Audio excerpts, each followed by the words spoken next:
Good evening, everyone. I hope you are all doing well. Welcome to T1 Academy Current Affairs Classes. ఈరోజు current affairs క్లాసెస్లో భాగంగా మనం న్యూస్లో ఉన్న కొన్ని ముఖ్యమైన అంశాల గురించి చర్చించుకుందాం. అవేంటంటే coming on to the first topic for today, Guru Ravidas గారు న్యూస్లో ఉన్నారు. మరి ఎందుకు న్యూస్లో ఉన్నారు? గురు రవిదాస్ గారి జయంతి జరిగింది కదా, ఇది ఈ సంవత్సరం 647th గురు రవిదాస్ జయంతి ఇది. మరి అందులో భాగంగా వారణాసిలో మన ప్రైమ్ మినిస్టర్ నరేంద్ర మోడీ గారు ఉన్నారు కదా, ఉత్తరప్రదేశ్లోని వారణాసి ఆయన యొక్క లోక్సభ కాన్స్టిట్యున్సీ కదా. ఎస్, ఆ లోక్సభ కాన్స్టిట్యున్సీలో సంత్ రవిదాస్ యొక్క విగ్రహావిష్కరణలో పాల్గొనడం జరిగింది. ఆయన మరియు యూపీ సీఎం యోగి ఆదిత్యనాథ్ గారు పాల్గొనడం జరిగింది. ఓకే, మరి ఇది మనకు పెద్ద ఇంపార్టెంట్ ఏం కాదు ఎక్కడ ఆవిష్కరణ చేశారు ఇదని, కానీ గురు రవిదాస్ గారు ఇంపార్టెంట్. మరి ఈ ఇయర్ ఈయనది 647th birth anniversary. Okay, so basically this Ravidas Jayanti celebrated on Magh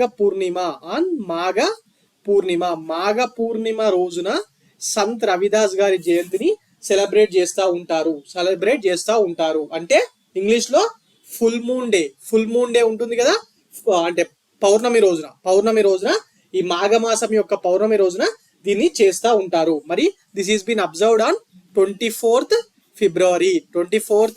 February. Okay, right. And he is a 14th century saint and social reformer of the Bhakti movement. Guru Ravidas గారు అనగానే మనకి ఏ మూమెంట్ గుర్తుకొస్తుంది? భక్తి మూమెంటా, సూఫీ మూమెంటా? భక్తి మూమెంటే గుర్తుకొస్తుంది కదా. మరి భక్తి మూమెంట్ లో భాగంగా నార్త్ ఇండియాలో వచ్చిన చాలా మంది సెయింట్స్ లో ఈయన ఒకరు.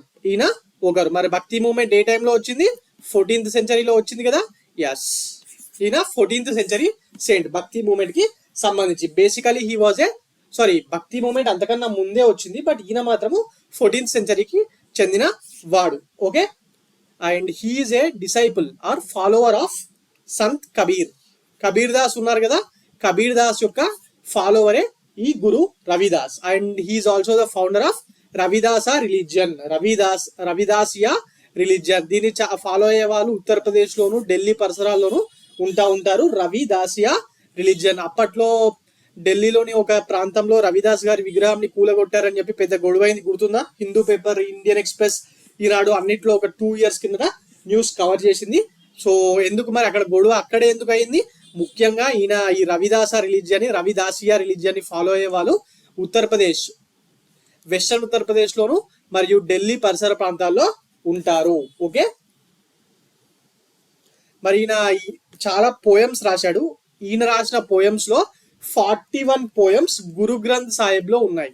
గురు గ్రంథ్ సాహిబ్ లో రవిదాస్ గారు రాసిన పోయమ్స్ నుంచి 41 పోయంలను గురు గ్రంథ్ సాహిబ్ లో పెట్టడం జరిగింది. ఓకే, అండ్ ఇంకా ఆయన గురించి మాట్లాడుకోవాలంటే the famous saint poetess, women saint మన మీరాబాయ్ గారు ఉన్నారు కదా. Mirabai was a disciple or follower or శిష్యురాలు ఆఫ్ గురు రవిదాస్ యొక్క శిష్యురాలు మీరాబాయ్. మరి ఈయన ఎవరి శిష్యుడు? ఈయన సంత్ కబీర్ దాస్ గారు ఉన్నారు కదా, సంత్ కబీర్ దాస్ గారి యొక్క శిష్యుడు రవిదాస్. మరి రవిదాస్ యొక్క శిష్యురాలు మీరాబాయ్. మరి ఈయనకు సంబంధించిన 41 పోయమ్స్ గురు గ్రంథ్ సాహిబ్ లో ఉన్నాయి. గురు గ్రంథ్ సాహిబ్ అంటే ఏంటి? మన సిక్ సోదరులు ఉన్నారు కదా, వాళ్ళకి సంబంధించిన గ్రంథం. ఓకే, హిందువులకు భగవద్గీత ఎలాగో, ముస్లింలకు ఖురాన్ ఎలాగో, సిక్కులకు గురు గ్రంథ్ సాహిబ్ అలాంటిది. Okay, right. సో ఇదండి దీనికి సంబంధించిన టోటల్ ఇన్ఫర్మేషన్. మనకు గురు రవిదాస్ గారి మీద అడగచ్చు, ఎందుకంటే సోషల్ రిఫార్మర్స్ మీద క్వశ్చన్స్ ఎగ్జామ్ పాయింట్ ఆఫ్ వ్యూలో ఉన్నాయి కదా. టీఎస్పీఎస్సీలోనూ ఉన్నాయి, ఏపీఎస్సీలో ఉన్నాయి. టీఎస్పీఎస్సీలో Group 2 వాళ్ళకు ఇండియన్ హిస్టరీలో భాగంగా సోషల్ రిఫార్మర్స్, మన సూఫీ మూమెంట్ అండ్ భక్తి మూమెంట్ గురించి ఉంది కదా. సో అందులో భాగంగా గురు రవిదాస్ గారి గురించి అడగచ్చు. Okay, right. Now coming on to the next topic for today, that is ex Lok Sabha speaker Manohar Joshi has passed away. ఈయన మనోహర్ జోషి అండి, మురళీ మనోహర్ జోషి వేరా. He's a veteran of BJP Rath Yatra. BJP వాళ్ళు అయోధ్య రథయాత్ర స్టార్ట్ చేసినప్పుడు ఎల్కే అద్వానీ, వాజ్పేయి, మురళీ మనోహర్ జోషి ప్రముఖ పాత్ర వహించారు. ఆయన వేరా, ఈ మనోహర్ జోషి వేరా. ఈయన మహారాష్ట్రకు చెందిన వ్యక్తి.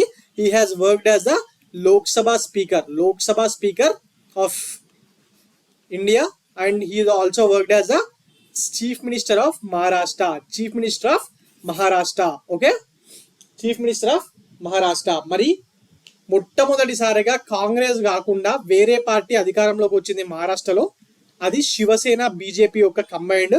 అప్పుడు శివసేన వాళ్ళు ఎక్కువ అసెంబ్లీ సీట్స్ గెలిచేవారు. ఇప్పుడంటే బీజేపీ గెలుస్తుంది అక్కడ శివసేన కన్నా మెజారిటీ, కానీ అప్పట్లో బాల్ ఠాకరే వాళ్ళు ఉండేవాళ్ళు, అందువల్ల శివసేన ఎక్కువ సీట్లలో గెలిచేది. సో ఆ టైంలో he has become the chief minister of Maharashtra from this Shiv Sena and BJP alliance లో భాగంగా శివసేనకు చెందిన ఈయన మనోహర్ జోషి గారు సీఎం గా వ్యవహరించడం జరిగింది. ఓకే, అండ్ ఇంకా ఈయన గురించి speaker, he worked as the speaker. మరి ఎప్పుడు ఎన్డీఏ గవర్నమెంట్ ఉన్నప్పుడు 2002 నుంచి 2004 వరకు ఈయన స్పీకర్ గా చేశారు. మరి ఈయన కన్నా ముందు స్పీకర్ ఎవరుండే? మన టీడీపీకి చెందిన జిఎంసి బాలయోగి గారు ఉండే. ఈయన పేరు మీదనే ఈయన హెలికాప్టర్ ప్రమాదంలో చనిపోయారు కదా. ఎస్, మరి ఈయన చనిపోయిన తర్వాతనే మనకి ఇప్పుడు గచ్చిబౌలి స్టేడియం ఉంది కదా, గచ్చిబౌలి స్టేడియం ని యాక్చువల్ గా జిఎంసి బాలయోగి స్టేడియం అని చెప్పి పిలుస్తూ ఉంటారు. ఆయన జ్ఞాపికగా ఆ స్టేడియానికి ఆ పేరు పెట్టడం జరిగింది. మరి మనోహర్ జోషి గారి గురించి అడగచ్చా? ఎస్, లోక్సభ ప్రెసిడెంట్ల మీద అడుగుతున్నారు, లోక్సభ స్పీకర్ల గురించి కూడా అడుగుతున్నారు కదా. 10th లోక్సభకు స్పీకర్ ఎవరు, 11th లోక్సభ స్పీకర్ ఎవరు. సో అలాంటిది వచ్చినప్పుడు మనోహర్ జోషి గారి గురించి ఖచ్చితంగా అడిగే అవకాశం ఉంది. రీసెంట్ గా చనిపోయారు. Current affairs point of view లో స్పీకర్ మీద క్వశ్చన్ అడగాలనుకున్నప్పుడు ఈయన మీద అడగచ్చు. Basically he was born and brought up in Maharashtra. He was from Shiv Sena, political party Shiv Sena. ఇప్పుడంటే విడిపోయింది, కానీ ఇది రెండోసారి శివసేన విడిపోవడం. అంతకుముందు శివసేన బాల్ ఠాకరే యొక్క అన్న కొడుకు రాజ్ ఠాకరే ఉండే కదా, ఆయన కూడా పార్టీ చేర్చి నవనిర్మాణ సేన అని చెప్పి పెట్టుకోవడం జరిగింది.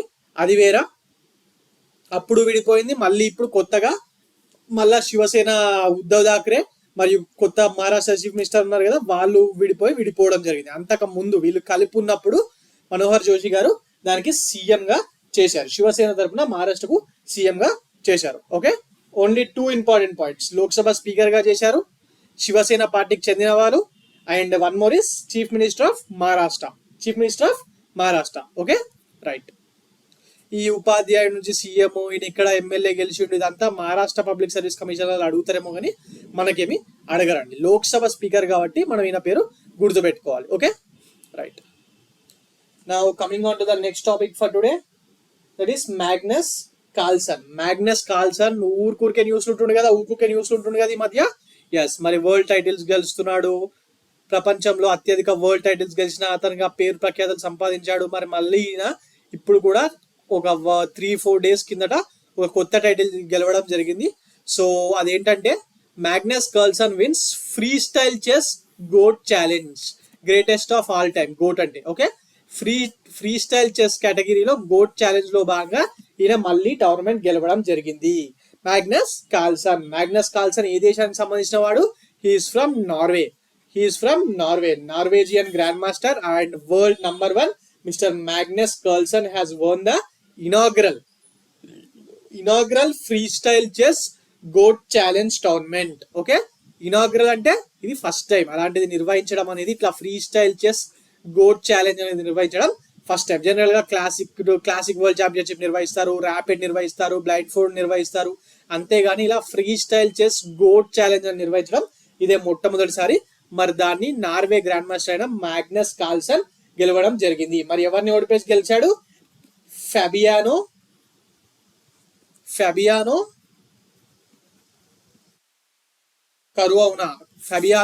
కరోనాను ఓడిపేసి గెలవడం జరిగింది. This man is from USA. Okay, ఈయన యుఎస్ఏ కు చెందిన వ్యక్తి. Basically this free style chess GOAT challenge ఉంది కదా, this is a chess 960 classical tournament which was held in జర్మనీలో దీన్ని నిర్వహించడం జరిగింది. అండ్ ఇందులో డిఫరెన్స్ ఏంటంటే మన చెస్ కాయిన్స్ పావులు ఉంటాయి కదా, అవి పెట్టే పద్ధతిలో చేంజ్ ఉంటుంది ఒకటి. ప్లస్ ఇందులో మొత్తంగా 8 మంది గ్రాండ్ మాస్టర్లు పాల్గొన్నారు. అందులో ఏముంటుందంటే మన మ్యాగ్నస్ కార్ల్సన్ ఈయన మాత్రమే అందరినీ ఓడిపోయాలని ఒక రూల్ ఉంటుంది. ఎందుకంటే ఆయన వరల్డ్ నంబర్ 1 కదా, ఆయననే వీళ్ళందరూ ఛాలెంజ్ చేస్తున్నారు. సో ఆయన వేరే వాళ్ళకి ఏంటంటే ఎవరికి ఎక్కువ పాయింట్స్ వస్తే వాళ్ళు అవుతారు, కానీ ఈయన కావాలంటే మాత్రం ఈయన అందరినీ ఖచ్చితంగా ప్రతి మ్యాచ్ లోను ఓడిపోయాలి. అది ఈ టోర్నమెంట్ యొక్క ప్రాముఖ్యత. ఓకే, మరి ఈ టోర్నమెంట్ ఎక్కడ జరిగింది? జర్మనీలో నిర్వహించడం జరిగింది. మరి సెకండ్ ప్లేస్ లో ఎవరున్నారు? Fabiano Caruana from USA. మరి థర్డ్ ప్లేస్ లో Levon Aronian. Okay, Levon Aronian, he is also from USA. మరి మన ఇండియాకి సంబంధించిన వాళ్ళు ఎవ్వరూ పాల్గొనలేదా? పాల్గొన్నారని మన దొమ్మరాజు గుకేష్ ఉన్నాడు కదా. Yes, Dommaraju Gukesh. He is a Telugu guy but born and brought up in Tamil Nadu. చెన్నైలో పుట్టి పెరిగాడిన. వీళ్ళ ఫ్యామిలీ తెలుగు వాళ్ళదే, గోదావరి జిల్లాలకు సంబంధించిన అతను డి గుకేష్. ఆయన ఇందులో పాల్గొన్నాడు, but he came in sixth place. ఈయన 17 years కే గ్రాండ్ మాస్టర్ గా నిలవడం జరిగింది. ఓకే, 17 years కే గ్రాండ్ మాస్టర్ గా గెలవడం జరిగింది. ఓకే, మరి ఈ గుకేష్ ఈ టోర్నమెంట్ లో బాగానే పర్ఫామ్ చేశాడండి. 8th ప్లేస్ లో నిలిచిన కొన్ని ముఖ్యమైన ఆటల్లో గెలవడం జరిగింది. ఓకే, మరి ఈ టోర్నమెంట్ కి సంబంధించినంత వరకు all the games played in this tournament was called as chess 960, also known as ఈ చెస్ 960 ఆర్ దీన్ని ఫిషర్ ర్యాండమ్ చెస్ అని చెప్పి కూడా అంటూ ఉంటారు. మరి మెయిన్ డిఫరెన్స్ ఏంటంటే chess variants starting position of the pieces ఉంటాయి కదా, ఆ దాంట్లో చేంజెస్ ఉంటాయి. అదే క్లాసిక్ కి ర్యాపిడ్ కి దీనికి మధ్యలో ఉన్న తేడా. ఓకే, మరి ఇందులో గెలిచిన కార్లస్ మాగ్నసన్ కి ఎంత ప్రైజ్ మనీ వచ్చింది? $60,000, $60,000 ప్రైజ్ మనీ రావడం జరిగింది. మొత్తంగా 8 మంది గ్రాండ్ మాస్టర్లు ఇందులో పాల్గొనడం జరిగింది. Okay, right. Now coming on to the next topic for today, that is first private lander has landed on the moon. మొట్టమొదటిసారిగా ఒక ప్రైవేట్ ఆర్గనైజేషన్ కి చెందిన ఒక ల్యాండర్ అనేది మూన్ మీద సేఫ్ ల్యాండింగ్ చేయడం జరిగింది. మరి అది ఎవరిది? అమెరికాకు చెందిన ఇంట్యూటివ్ మెషిన్స్. అమెరికాకు చెందిన ఇంట్యూటివ్ మెషిన్స్ అనే కంపెనీ. ఓకే, అమెరికాకు చెందిన ఇంట్యూటివ్ మెషిన్స్ అనే కంపెనీకి చెందిన ఈ ఒడిస్సస్ ల్యాండర్ అనేది for the first time private lander. అంటే దీన్ని నాసా వాళ్ళు ప్రయోగించలేదు. ఓకే, నాసానో ఇస్రానో జాక్సానో ఇలా గవర్నమెంట్ వాళ్ళు ప్రయోగించింది కాదు. ప్రైవేట్ ల్యాండర్, ప్రైవేట్ కంపెనీ వాళ్ళు పంపించిన ఒక ప్రైవేట్ ల్యాండర్ మొట్టమొదటిసారిగా ఇంట్యూటివ్ మెషిన్ కి సంబంధించిన ఒడిస్సస్ ల్యాండర్ అనేది మూన్ మీద సేఫ్ ల్యాండింగ్ చేయడం జరిగింది. ఎప్పుడో 1972లో అపోలో వాళ్ళు యుఎస్ఏ వాళ్ళు అపోలో 17 మిషన్స్ లో భాగంగా పంపించిన వ్యామనౌక చంద్రుడి పైన దిగింది. మరి అప్పటి నుంచి ఇప్పటి వరకు మళ్ళీ మధ్యలో 52 years వరకు ఎప్పుడు దిగలేదు అమెరికాకు చెందిన స్పేస్ క్రాఫ్ట్. రష్యా, మన ఇండియా, చైనా ఇవి దిగడం జరిగింది, బట్ ఇప్పటి వరకు అమెరికాకు చెందింది దిగలేదు ఈ 52 ఏళ్లలో. ఓకే, మరి ఇప్పుడు దిగింది కూడా నాసాకు సంబంధించింది కాదు, ఇది ఇంట్యూటివ్ మెషిన్స్ అనే ఒక ప్రైవేట్ ఆర్గనైజేషన్ కి సంబంధించింది. మరి ల్యాండర్ పేరేంటి? ఒడిసస్ లూనార్ ల్యాండర్. ఇక్కడ పేరుంది కదా, ఒడిసస్ లూనార్ ల్యాండర్. Okay, right. ఇందులో మనం ఇంతకన్నా పెద్దగా చదువుకోవాల్సింది ఏం లేదండి. దీని హైట్, దీని వెయిట్ ఇవన్నీ మన వాళ్ళు పంపించిందంతే అడుగుతారు, కానీ ఇక్కడ ఏమి అడగరు. ప్రైవేట్ కంపెనీ అని తెలుసుకోవాలి, యుఎస్ అని తెలుసుకోవాలి, ఆ కంపెనీ పేరు ఇంట్యూటివ్ మెషిన్స్, ఇది తెలుసుకుంటే చాలు, అంతకన్నా పెద్దగా అవసరం లేదు. Okay, right. Now coming on to the next topic for today, సౌరగాలి ప్రభావాన్ని గుర్తించిన పాప. పాప అంటే చిన్న పాప గురించి అనుకుంటురా? అట్లేం లేదండి. ఇది బేసిక్ గా ఏంటంటే ఆదిత్య L1 కి సంబంధించిన మిషన్ కి సంబంధించిన దానికి సంబంధించిన పేరు. ఓకే, ఉపగ్రహంలోని ఒక పేలోడ్ పేరు పాప, అంటే దాని షార్ట్ ఫామ్. ఓకే, ఇస్రో వాళ్ళు మొట్టమొదటిసారిగా ఆదిత్య L1 అన్న పేరు మీద ఒక ఉపగ్రహాన్ని, ఆదిత్య L1 సోలార్ మిషన్ ని పంపించడం జరిగింది కదా. మరి అందులో భాగంగా ఆ శాటిలైట్ లో ఉన్న ఈ పేలోడ్ పేరు PAPA, that is plasma analyser package for Aditya. Plasma analyser package for Aditya. మరి ఆ పాప పేలోడ్ లోని advanced sensor, there are some advanced sensors in this payload. ఆ అడ్వాన్స్డ్ సెన్సార్స్ ఈ అక్కడ కరోనల్ మాస్ ఎజెక్షన్స్ యొక్క ఇంపాక్ట్ ని వీళ్ళు గుర్తించడం జరిగింది. కరోనల్ మాస్ ఎజెక్షన్స్ యొక్క ప్రభావాన్ని ఇది గుర్తించినట్టు ఇస్రో వాళ్ళు తెలియజేయడం జరిగింది. ఓకే, ముఖ్యంగా ఈ పాపా పేలోడ్ లో 2 సెన్సార్లు ఏర్పాటు చేశారు. అందులో ఒకటేమో the solar wind electron energy probe, ఇక్కడ ఉంది చూసిరా, ఈ solar wind electron energy probe ఏం చేస్తుందంటే ఇది ఎలక్ట్రాన్లను కొలుస్తుంది. అదే రెండోది solar wind ion composition analyser speaker. Okay, అదేమో అయాన్లను కొలవడానికి ఉంది. Okay, right. అండ్ ఈ సెన్సార్స్ యొక్క ముఖ్యమైన విషయము, వాళ్ళు అందులో equipments, this sensors are also equipped to measure the direction of the arrival of solar wind particles arrival యొక్క డైరెక్షన్స్ ని మెజర్ చేయడం కూడా దీనికి సంబంధించిన విషయం. ఓకే, అండ్ ఈ ఆదిత్య L1 గురించి మనం మాట్లాడుకుంటే, Aditya L1 is the first ISRO's mission on to the sun. మరి దీన్ని పిఎస్ఎల్వి C-57 రాకెట్ ద్వారా ఇస్రో వాళ్ళు దీన్ని పోయిన సంవత్సరం పంపించడం జరిగింది. మరి ఈ ఆదిత్య L1 స్పేస్ క్రాఫ్ట్ దీంతో పాటు 7 పేలోడ్స్ ని తీసుకెళ్లడం జరిగింది. మరి ఎందుకు తీసుకెళ్ళింది ఇన్ని పేలోడ్స్ అంటే, basically to study the sun. అందులో 4 ఏం చేస్తాయంటే సన్ నుంచి లైట్ ఎట్లా వస్తుంది అనే విషయాల్ని అబ్జర్వ్ చేయడానికి ఒక 4 పని చేస్తే, రిమైనింగ్ 3 ఏమో in situ parameters of plasma and sun చుట్టూ ఉన్న మ్యాగ్నెటిక్ ఫీల్డ్స్ ని అబ్జర్వ్ చేయడానికి వేరే 3 పనిచేస్తా ఉంటాయి. Okay, and this Aditya L1 మరి పొజిషన్ ఎక్కడ ఉంది అంటే సన్ చుట్టుపక్కల తిరుగుతుంది, కరెక్టే. అట్లా అని చెప్పి ఈడ మన ఇక్కడ ఇమేజెస్ లో చూపిస్తున్నట్టు సూర్యుడు ఇక్కడ ఉండి ఇక్కడ అయితే పోయి నిల్చోదు కదా. So Aditya L1 was placed in a halo orbit around the Lagrangian point గురించి చదివారా జాగ్రఫీలో భాగంగా? SNTలో జాగ్రఫీలో వస్తుంది కదా. ఈ లాగ్రేంజియన్ పాయింట్ అనేది 1.5 మిలియన్ కిలోమీటర్స్ దూరంలో ఉంటుంది. ఎక్కడ? మన ఎర్త్ నుంచి 1.5 మిలియన్ కిలోమీటర్స్ దూరంలో సన్ కి, సూర్యుడికి వెళ్లే దారిలో ఈ లాగ్రేంజియన్ పాయింట్ అనేది ఉంటుంది. ఓకే, అక్కడ ఈ ఆదిత్య L1 అనే శాటిలైట్ ని పెట్టడం జరిగింది. ఓకే, సో మరి సన్ నుంచి వస్తున్న గాలిలో ఒక ప్రభావాన్ని ముఖ్యంగా ఈ పాప అనే పేలోడ్ విజయవంతంగా గుర్తించింది. అందుకే దీని గురించి మనం మాట్లాడుకుందాం. సో మనకి ఇక్కడ ఆదిత్య L1 మిషన్ ఇస్రో వాళ్ళు పంపించింది, సూర్యుడి మీదకి అనేది ఇంపార్టెంట్ అవుతుంది. మరి అందులో ఉన్న పేలోడ్ పేరు plasma analyser package for Aditya, ఇది ఇంపార్టెంట్ అవుతుంది. అలాగే కరోనల్ మాస్ ఎజెక్షన్స్ ప్రభావం, సౌరగాల ప్రభావాన్ని గుర్తించింది అనేది కూడా వెరీ వెరీ ఇంపార్టెంట్ అవుతుంది. Okay, right. Now coming on to the next topic for today, that is about cricket. మరి క్రికెట్ ఎందుకు న్యూస్ లో ఉంది? UAE టీం ఉంది కదా, UAE వాళ్ళు అంటే మెయిన్ 10 టెస్ట్ క్రికెట్ ఆడే దేశాలు కాకుండా ఇంకా ప్రపంచవ్యాప్తంగా చాలా దేశాలు క్రికెట్ ఆడుతూ ఉంటాయి కదా సెకండ్ లీగ్ లో. అందులో టాప్ 2 గా వచ్చిన వాళ్ళని లేకపోతే 3 మెంబర్స్ ని వరల్డ్ కప్స్ లో తీసుకొచ్చి జాయిన్ చేస్తూ ఉంటారు, అవునా కదా. మరి అందులో భాగంగా UAE వాళ్ళు ఒక క్రికెట్ టీం ని ఏర్పాటు చేశారు.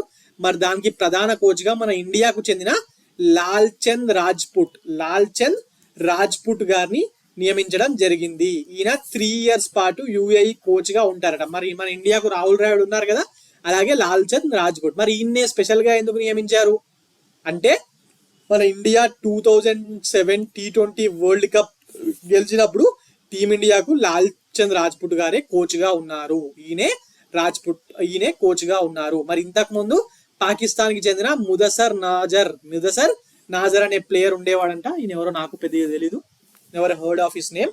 సో ఆయన ప్లేస్ లో లాల్ చంద్ రాజ్పుట్ గారిని పెట్టడం జరిగింది. Okay, right. అడగచ్చండి, చెప్పలేం. క్రికెట్ మీద క్వశ్చన్ ఏదైనా కొంచెం ట్రిక్కీగా అడగాలనుకున్నప్పుడు ఇలాంటివి రావచ్చు. ఎందుకంటే ఇండియన్ క్రికెట్ గురించి ప్రతి స్టూడెంట్ చూస్తూ ఉంటాడు కాబట్టి అది అందరికి తెలుస్తుంది. సో ఇలాంటి ట్రిక్కీ క్వశ్చన్స్ గ్రూప్ 1 లో అడుగుతున్నారు కదా, సో ఇందులో భాగంగా ఇది కూడా అడగచ్చు, right. Now coming on to the next topic for today, one term is in news, that is hypothermia. ఎందుకని న్యూస్ లో ఉందంటే, రీసెంట్ గా అమెరికాలో భారత సంతతికి చెందిన విద్యార్థి అక్కడ చనిపోవడం జరిగింది. దానికి కారణాలు చెప్తూ అక్కడ గవర్నమెంట్ ఏం చెప్తుందంటే, ఆయన ఎక్కువసేపు గడ్డగట్టే చలిలో ఉండడం వల్ల హైపోథర్మియాతో చనిపోవడం జరిగింది అని చెప్పడం జరిగింది. సో ఇలాంటి టర్మ్స్ న్యూస్ లోకి ఊరికే వస్తున్నప్పుడు ఈ మధ్య మనం చూస్తూనే ఉంటున్నాం, ఏమని, మన చాలా మంది హార్ట్ అటాక్ వచ్చి పడిపోతుర్రు అని చెప్పి. సో అది ఎందుకు, ఏదైనా టర్మినాలజీ ఉంటది కదా, అలాంటి టర్మినాలజీ మీద న్యూస్ లో వస్తున్నాయి. మరి హైపోథర్మియా మీద న్యూస్ లో వచ్చింది 1-2 సార్లు ఇప్పటికి వచ్చింది కాబట్టి మరి మనకి ఇది ఎగ్జామ్ లో అడగచ్చు. SINT లో క్వశ్చన్స్ చాలా వస్తున్నాయి కదా, ముఖ్యంగా బయాలజీ, బయోటెక్నాలజీ మీద ఇలాంటి వాటి మీద క్వశ్చన్స్ వస్తున్నాయి కాబట్టి ఈ హైపోథర్మియా అనేది తెలుసుకోండి. Basically hypothermia is a medical emergency that occurs when your body loses heat. మన బాడీ టెంపరేచర్ ఉంటుంది కదా, అంటే మన బాడీ ఎంత అయితే హీట్ ని ప్రొడ్యూస్ చేయగలుగుతుందో దానికన్నా ఫాస్ట్ గా మన బాడీ హీట్ ని లూజ్ అయినప్పుడు, టెంపరేచర్ ని లూజ్ అయినప్పుడు ఈ హైపోథర్మియా కండిషన్ వచ్చి మన ప్రజలు చనిపోతూ ఉంటారు.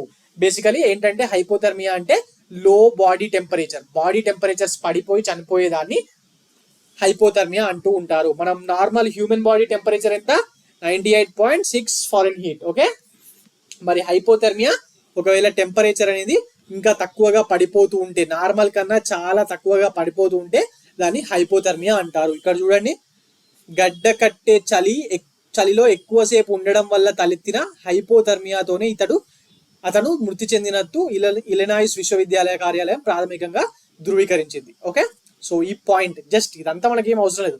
హైపోథర్మియా అంటే ఏంటి అనే ఒక బేసిక్ ఐడియా ఉంటే సరిపోతుంది. Okay, right. Now coming on to the next topic for today, that is phone pay news లో ఉంది. మరి ఎందుకు న్యూస్ లో ఉందంటే phone pay has launch made in India Indus app store. ఎలాగైతే ఆండ్రాయిడ్ లో గూగుల్ ప్లే స్టోర్ ఉంటుందో అలాగే యాపిల్ వాళ్ళకు సపరేట్ ప్లే స్టోర్ ఉంటుంది కదా, యాపిల్ ఫోన్స్ వాడే వాళ్ళకు, అలాంటిదే ఇంకొక కొత్తగా ఇండస్ యాప్ స్టోర్ అనేది ఆండ్రాయిడ్ వాళ్ళకు తీసుకురావడం జరిగింది. మరి ఎవరు తీసుకొచ్చారు? గూగుల్ ప్లే స్టోర్ గూగుల్ వాళ్ళది, యాపిల్ ప్లే స్టోర్ యాపిల్ వాళ్ళది. అవి రెండే ఉన్నాయి కదా. ఇప్పుడు విండోస్ అయితే మెయింటైన్ చేస్తలేదు ఫోన్స్ లో, అవునా? మరి ఇప్పుడు ఫోన్ పే వాళ్ళు కొత్తగా ఇండస్ యాప్ స్టోర్ అనే దాన్ని తీసుకొచ్చారు. ఈ రెండే ఉన్నాయి కదా మార్కెట్ లో, దానికి పోటీగా ఫోన్ పే, మనం యూపీఐ వాడుతూ ఉంటాం కదా, యూపీఐ యాప్ ఫోన్ పే వాళ్ళు ఈ ఇండస్ యాప్ స్టోర్ అనే దాన్ని తీసుకురావడం జరిగింది. Basically this phone pay is owned by Walmart. Phone pay అనేది వాల్మార్ట్ ఆధ్వర్యంలో నడిచే ఒక ఫైనాన్షియల్ టెక్నాలజికల్ కంపెనీ. ఓకే, వాళ్ళు ఇండస్ యాప్ స్టోర్ ని లాంచ్ చేయడం జరిగింది. ఓకే, అండ్ దీన్ని made in India Android based mobile application store గా దీన్ని ఇండియన్ కన్జ్యూమర్ల కోసం మాత్రమే తీసుకొచ్చారు. ప్రపంచవ్యాప్తంగా ఏం అందుబాటులో లేదు, మరి ఇండియన్ కన్జ్యూమర్స్ కోసం మాత్రమే తీసుకురావడం జరిగింది. మరి ఈ యాప్ స్టోర్ లో మొత్తంగా 2 లక్షల మొబైల్ యాప్స్ ఉంటాయంట. 2 lakh mobile apps. This app store consist of 2 lakh mobile apps and games which will be in 12 different Indian languages. 12 different Indian language అన్నప్పుడు ఆటోమేటిక్ గా మన తెలుగులో కూడా ఉంటుందా? ఎస్, 100% తెలుగులో కూడా ఉంటది. ఎందుకంటే జనరల్ గా ఎవరు ఏం లాంచ్ చేసినా సినిమాలే, మనం ఇప్పుడు నెట్ఫ్లిక్స్ చూడండి, ఏ సినిమా రిలీజ్ అయినా, హిందీ సినిమా రిలీజ్ అయిందో లేకపోతే ఇండియాలో ఏదైనా సినిమా రిలీజ్ అయితే ఫస్ట్ హిందీలో ఇస్తాడు, దాని తమిళ్, దాని తెలుగు, ఖచ్చితంగా ఇస్తాడు కదా, 3 లాంగ్వేజ్ లా. సో ఆటోమేటిక్ గా 12 భాషల్లో ఇండియన్ లాంగ్వేజ్ లో రిలీజ్ చేస్తున్నప్పుడు ఈ ఇండియన్ యాప్ స్టోర్ అనేది ఇండస్ యాప్ స్టోర్ అనేది మన తెలుగులో కూడా వస్తుంది. ఓకే, అండ్ ఈ యాప్ స్టోర్ లో యాప్స్ పెట్టే కంపెనీస్ డెవలపర్స్ ఉంటారు కదా, they will not be asked to pay any application listing fees. అందులో ఫ్రీగానే వాళ్ళకి సంబంధించిన యాప్స్ ని పెట్టుకోవచ్చట. మరి ఎప్పటి వరకు? ఇది ఫేమస్ అయ్యే వరకు, అంతే. ఇది జనాలకు అలవాటు అయ్యే వరకు. సో ఏప్రిల్ 2025 వరకు యాప్స్ డెవలప్ చేసి అందులో పెట్టుకునే వాళ్ళు, ఈ ప్లే స్టోర్ ని వాడుకునే వాళ్ళు ఫ్రీగానే వాడుకోవచ్చు అని చెప్పి వాళ్ళు తెలియజేయడం జరిగింది. జస్ట్ ఇండస్ యాప్ స్టోర్ ఎవరు తీసుకొచ్చారు? Phone pay. ఇది గుర్తుపెట్టుకోండి, అడుగుతాడు. ఎందుకంటే గూగుల్ కి యాపిల్ కి పోటీగా ఒకటి కొత్తగా వచ్చింది, విండోస్, మైక్రోసాఫ్ట్ కూడా తట్టుకోలేకపోయాడు. మరి అలాంటి ప్లేస్ లో ఫోన్ పే కూడా తీసుకొచ్చింది కాబట్టి బరాబర్ దీని మీద అడుగుతారు. Okay, right. So now coming on to the next topic for today. కొన్ని టాపిక్స్ ఉన్నాయి, వాటిని ఎంసీక్యూ పద్ధతిలో మనం ఇప్పుడు డిస్కస్ చేద్దాం. Okay, coming on to the first question. Bagless school initiative recently seen in news is introduced by which state? Options ఏమి ఇచ్చాను? Uttar Pradesh, Madhya Pradesh, C Rajasthan, D Bihar. Bagless school initiative ఎప్పుడైనా విన్నారా? లేదు కదా, కొత్తగా వింటున్నామా? కొన్ని స్టేట్స్ లో ఉంది. మరి ఇప్పుడు ఇది ఏ స్టేట్ తీసుకొచ్చింది ఈ పేరు అంటే మధ్యప్రదేశ్ వాళ్ళు తీసుకొచ్చారు. Madhya Pradesh government recently unveiled this initiative called bagless school policy. 2024-25 లో ఈ ఇనిషియేటివ్ ని స్టార్ట్ చేస్తున్నారు. మరి దీని వల్ల ఏంటంటే వారానికి ఒక్కరోజు పిల్లలు స్కూల్కి వచ్చే పిల్లలు బ్యాగ్ తీసుకురావాల్సిన అవసరం లేదు. అలాగే Madhya Pradesh state government private schools కి గవర్నమెంట్ స్కూల్స్ కి అన్నిటికీ ఒక నోటీస్ ఇష్యూ చేసింది. ఏమనంటే ఫస్ట్ అండ్ సెకండ్ క్లాస్ పిల్లలు ఉంటారు కదా, అంటే వాళ్ళ బ్యాగ్ యొక్క వెయిట్ ఎంత ఉండాలి అంటే ఆటోమేటిక్ గా అందులో ఎన్ని పుస్తకాలు ఉండాలి, ఎన్ని సబ్జెక్ట్ చెప్తున్నారు అనే దాని మీద ఆధారపడి ఉంటుంది కదా. Yes, so first and second class students యొక్క వెయిట్, బ్యాగ్ వెయిట్ 1.6 నుంచి 2.2 kgs మధ్యలో ఉండాలంట. మరి 9th అండ్ 10th క్లాస్ పిల్లల యొక్క వెయిట్ 2.5 to 4.5 కిలోల మధ్యలో ఉండాలని చెప్పి తీసుకొచ్చారు. బట్ ఇది ప్రాక్టికల్ ఇంప్లిమెంట్ చేయడం కష్టము. ఎవరిదని చెక్ చేస్తారు, ఏ స్కూల్ కని పోతారు, ఎంతమంది అని చెక్ చేస్తారు. Okay right. సో మెయిన్ గా మరి ఈ మూవ్ అంటే that is bagless school initiative తీసుకురావడానికి మెయిన్ ఉద్దేశం ఏంటంటే స్టూడెంట్స్ మీద ఫిజికల్ బర్డెన్ అనేది తగ్గించడానికి ఉద్దేశం. ఓకే, ఒకటేమో బ్యాగ్లెస్ స్కూల్, రెండోదేమో వెయిట్. ఎందుకంటే చిన్న పిల్లలు కూడా చాలా బరువు బ్యాగులు మోసేసరికి వాళ్ళు ఇలా అంగంగి నడుస్తున్నారు కదా, అట్లా ఏమవుతుందంటే వాళ్ళ నడుములకు చిన్నప్పటి నుంచే ప్రాబ్లం అయిపోతుందండి. అందువల్ల బ్యాగ్ సైజ్ అనేది రెడ్యూస్ చేయడం ఎంతైనా important. Okay right. Now coming on to the next topic for today, that is the Nilgiri marten, which is recently in news, is endemic to which one of the following region in India? Options given here are A. Western Ghats, B. Eastern Ghats, C. Wetlands, D. Grasslands. మరి నీలగిరి అనగానే నీలగిరి Maarten అన్న అక్కడ కనిపించింది ఏంది నీలగిరి, అవునా? మరి నీలగిరి అనగానే మనకి ఏది గుర్తుకొస్తుంది? తమిళనాడు, అవునా కదా?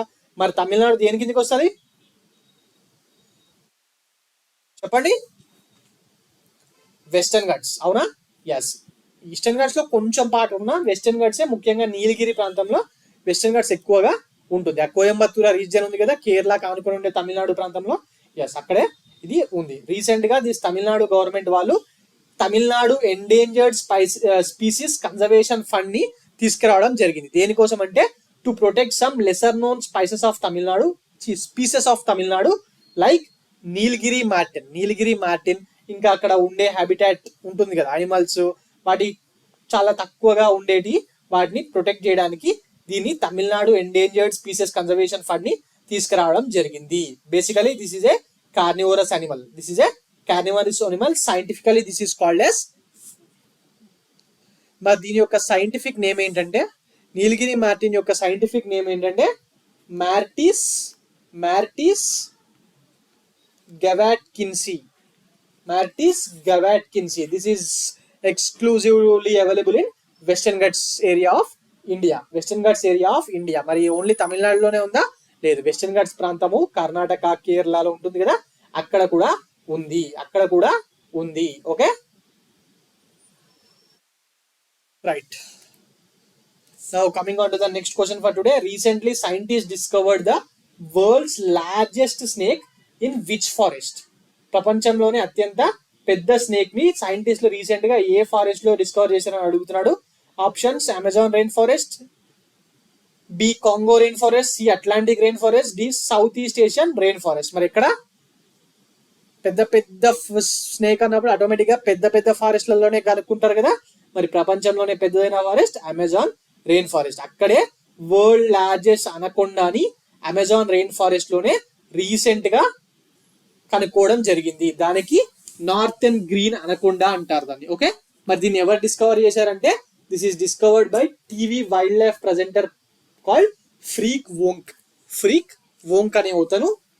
వోంక్ అనే అతను నేషనల్ జియోగ్రఫిక్ ఛానల్ ఎక్స్పెడిషన్ లో భాగంగా దీన్ని ఆయన కనుగొనడం జరిగింది. ఇది దగ్గర